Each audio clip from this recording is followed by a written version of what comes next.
আমি আমার শাশুড়িকে মা ভাবতে পারি না বলে আমার শাশুড়ি সবার কাছে বলে বলে খুব আফসোস করে। সত্যি বলছি, আমি সত্যিই তাকে মা ভাবতে পারি না। মা নামটা, মা শব্দটা ওনার মতো ফালতু মহিলার জন্য না।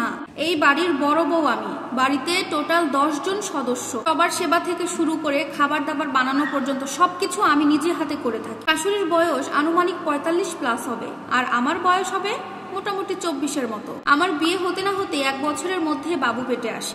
এই বিয়ে হয়ে আসার পর থেকে 1 বছরে আমি সংসারের টোটাল কাজটা আমি করতাম। বিয়ে হওয়ার মাত্র 9 দিনের মাথায় সংসারের পুরো হালটা আমার হাতে ধরিয়ে দেওয়া হয়। এর 1 বছর পরে বাবু পেটে আসলে এই কথাটা শুনে সবাই খুশি হলেও আমার শাশুড়ি কেন যেন খুশি হতে পারে না। আমার শাশুড়ি আর তার মেয়ে মানে আমার ননদ, এই দুজন মিলে বলল, কি দরকার ছিল এত তাড়াতাড়ি বাচ্চা নেওয়া? 7 দিন পরে আমার খুবই শরীর খারাপ লাগছিল, তাই একটু বিশ্রাম নিচ্ছিলাম। সারা রাত সেদিন ঘুম হয়নি। ঘুমাতে পারিনি বলে সকাল 10টার দিকে উঠতে চেয়েছি, কিন্তু আমার শাশুড়ি সকাল 6টার সময় ঘুম থেকে উঠে আমার উপরে চিৎকার চেঁচামেচি করতে লাগলো। ঘর ধর কেন ঝাড়ু দেওয়া হয় না? রান্নাঘরেও তো দেখছি এখনো যায় নাই বৌমা, কেন রান্না বান্না আজকে করবে না নাকি? এভাবে চেঁচিয়ে চেঁচিয়ে আরো অনেক কথা শোনাতে লাগলো। তখন আমার স্বামী উঠে বলল, আজকে রান্না তুমি করো মা, অথবা নিভাকে রান্না করতে বলো, তোমার বৌমার শরীর অনেক খারাপ। নিভা হচ্ছে আমার বড় ননদ, অবিবাহিতা। তখন শাশুড়ি চিৎকার করে বলছে, কেন তোর বউয়ের কি শরীরে ঘুনে ধরেছে? এগুলো হচ্ছে তোর বউয়ের সব কাজ না করার বাহানা। আমরা কি এতগুলো বাচ্চার জন্ম দেই নাই? সংসারের সব কাজ করি নাই? সব করছি। শাশুড়ির মুখে এই সমস্ত কথা শুনে মনের মধ্যে খুব খারাপ লাগছিল, তাই শরীরে পেটে ব্যথা যতই থাকুক ব্যথা নিয়েই উঠে চলে গেলাম কাজগুলো করতে। সবকিছুর পরে খাওয়া দাওয়ার সময় সবাই যার যার মতো খেয়ে নিল, কিন্তু একটাবারের জন্য জিজ্ঞেস করলো না আমি খেয়েছি কিনা। ফলমূল, ভালো খাবার এগুলো তো অনেক দূরের কথা। 4 মাসে যখন পেটে বাচ্চা, 4 মাসে আমাকে এমন কোনো মানুষ নাই যে কোনো কাজে আমাকে হেল্প করেছে। আমার বাবা মা আমাকে তাদের বাড়িতে নেওয়ার জন্য আসলো, কিন্তু আমার শাশুড়ি আমাকে যেতে দিল না। বাবা মাকে বলল তার ছেলের বউ এখানেই থাকবে, যদি তাদের মন খারাপ হয় তাহলে যেন এসে দেখে যায় মাঝে মাঝে। আমার শাশুড়ি আবার মানুষের সামনে খুব ভালো সাজতে পারে। ঠিক এভাবে চলতে লাগলো আমার প্রেগনেন্সির সময়টা। যখন 8 মাস বয়স আমার বাচ্চার পেটে থাকা, তখন অনেক ভারী কাজ করাতো আমাকে দিয়ে। ঠিক একদিন এভাবেই ভারী কাজ করতে গিয়ে আমার 8 মাসের বাচ্চাটা পেটে থাকতেই মারা যায়। কিন্তু এটা আমি কিভাবে মেনে নেব?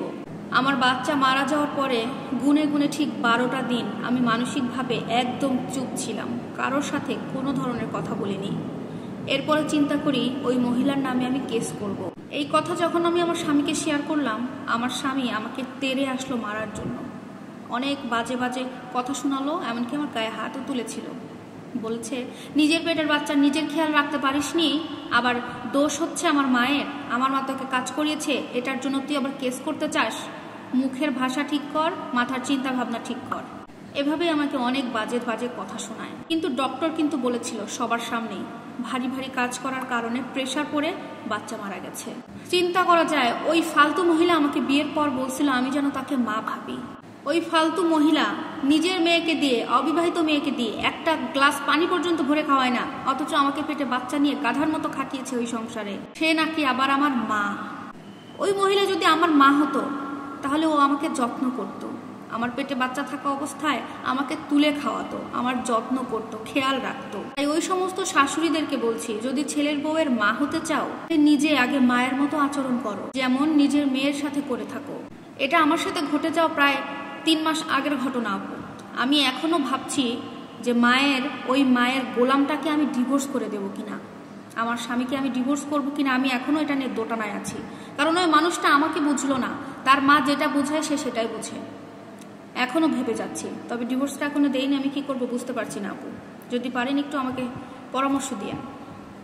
প্রিয় দর্শক, এই কথাগুলো উর্মি আক্তার নামের একটি আপু আমাকে লিখে পাঠিয়েছেন। তো আমি আসলে এখানে কি সিদ্ধান্ত দিব বলেন?